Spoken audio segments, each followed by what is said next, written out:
Assalamu alaikum jama'a, barkanmu da wannan lokaci, barkanmu da warhaka. Naku dai ne Yusuf ya sake dawowa.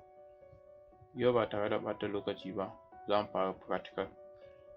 To, a yau dai abin da za mu fara yi shine za mu san in muka kunna kwamfutar mu me ya kamata mu fara sani shine. Yanzu kamar yadda kuke iya gani, nan ana iya ce mai desktop. Kuma wannan desktop ɗin ya kasu zuwa gida biyu ko uku. Muna da taskbar, wato nan ƙasa kenan inda kuke iya gani. Kuma shi wannan taskbar ɗin ya kasu zuwa gida biyu ko uku.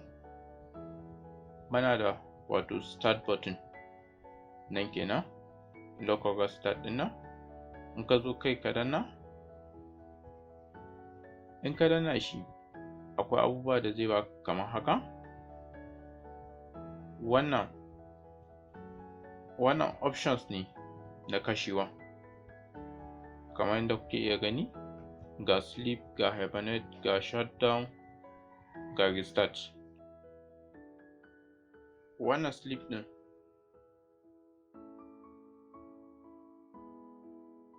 shi kuma hibernate. Bambancin sleep da hibernate shine, shi kuma hibernate misali kana aiki da kwamfutan ka haka, kana da applications a buɗe haka, sai misali system ɗinka ta nuna ma low battery. To maimakon kuma ka je kula applications ɗinka baka gama aiki da su ba, sai ka yi hibernate. Zai kashe kwamfutan, amma mene, applications ɗinka duka suna buɗe. Da ka kunna za ka ci gaba daga inda ka tsaya. Shutdown kuma zai kulle komai da komai, za ta yi bacci ne gaba ɗaya. Shi kuma restart za ta kashe kanta, ta kunna kanta da kanta. Misali, in kana aiki da ita, misali ta yi hooking ko wani abu makamancin haka, za ka iya ce mata ta restarting kanta. In ta restarting kanta, za ta kashe kanta. Maimakon ka sake danna power button ta kunna, za ta kunna kanta da kanta. Wannan kenan option na power kenan. In muka dawo nan, muna da search. Wannan search bar yana taimaka mana ne wajen nemo abubuwan da ke cikin kwamfutar mu, ko programs, ko applications, ko folders. To, yanzu misali, muna so mu nemo wannan video ɗin, mai ice video ɗin nan, ba mu san kuma takamaiman inda yake ba. Muka zo search ɗin nan, sai mu ce ice. Yanzu a nan wajen kun gan shi, ga Windows Explorer.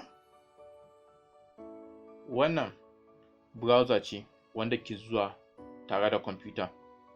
Akwai File Explorer. Shi kuma File Explorer shi ma yana taimaka mana ne wajen nemo dukkan abubuwan da ke cikin kwamfutar mu, ko document, ko pictures, ko music, ko ma menene. A nan yana taimaka mana wajen wannan. Sai kuma akwai application bar. Su kuma na wajen, duk wani application da ka buɗe ka yi minimizing ɗin shi, za ka zo ka gan shi a nan wajen, a nan ƙasa. Akwai administrative tools, wato su kuma wa'innan kenan, wanda kaɗan daga ciki muna da volume, wanda misali muna kallon video ko audio, mu ji ko volume ɗin bai kai mana inda muke so ba, ko kuma yayi yawa, za mu iya zuwa kan volume ɗin nan mu danna. In muka yi left click a kai, muka riƙe, duk inda muka ja shi, kuka duba za ku ga yana ƙarawa, gashi na ya kai 100, wato ya kai ƙarshe kenan, ko kuma mu rage shi, gashi na yana ragewa. Amfanin wannan volume ɗin kenan. Akwai kuma battery, wanda zai nuna mana how many percent muke da shi, wanda yanzu zai nuna mana gashi muna da 81% akan laptop ɗin mu. Wannan kuma network bar. Wannan shi network bar ɗin shi zai taimaka ma ka gane ko ka yi connecting da network ko ba kai ba.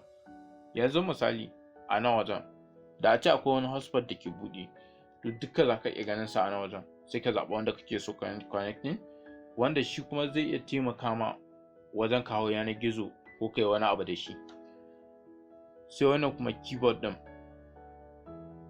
shi yana taimaka maka ne idan misali asalin keyboard ɗinka na kan kwamfuta yana da matsala, so za ka yi amfani da wannan tamkar yanda za ka yi amfani da kan kwamfutanka. So wannan kenan a taskbar kenan. Sai kuma muna da desktop, wato nan kenan daga nan haka duka zuwa nan. Su kuma yana taimaka maka ne wajen aje ko application ko pictures ko audios ko folders. To kaɗan dai daga cikin abin da ya kamata mu sani akan wannan desktop ɗin shine wannan recycle bin ɗin, gashi nan. Shi mai amfani wannan recycle bin ɗin, shi wannan recycle bin ɗin shine wato ma'ajiyan duk kayan da muka goge, wato bisa kuskure ko kuma da gangan. Ma'ana misali wannan folder mu ce ba mu buƙatar ta yanzu, mun gama aiki da ita, to za mu iya deleting, mu ce mu yi deleting. To amma muka yi deleting kuma muka gane mu yi kuskuren saurin goge ta, ba mu gama ba, to shikenan ta tafi kenan? A'a, ba ta tafi ba.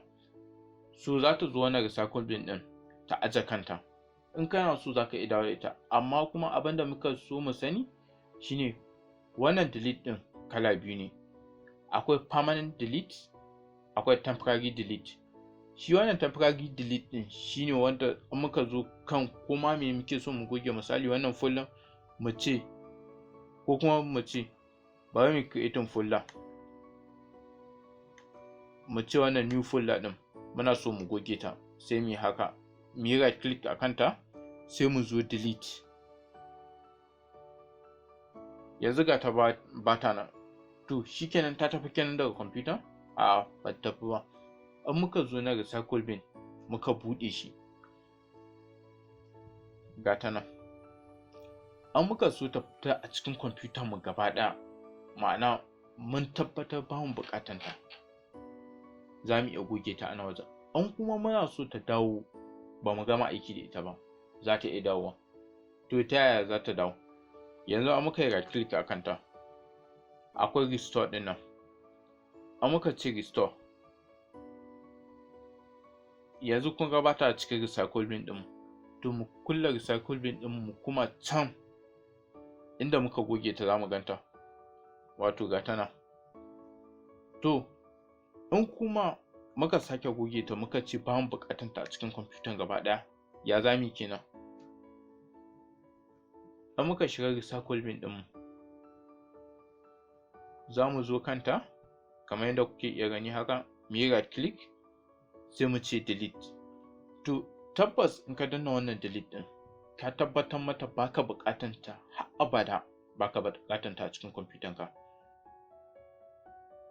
Permanently delete, sai ka ce yes, ma'ana ka tabbatar mai baka buƙatar ta har abada a cikin kwamfutanka. To yanzu din da aka yi wannan folder ta riga ta tafi nan, sai dai wata ba ita ba. To kamar yadda na ce muku, muna da two type of delete, akwai temporary, akwai permanent. To shi wannan da muka yi muka iya dawo da ita shine temporary. Shi kuma permanent delete ana yin shi ne control plus delete. Shi kuma aka yi shi, to shi kuma direct ka nuna mata baka buƙatan ta a cikin kwamfutanka. To mun gode, sai zuwa shiri na gaba.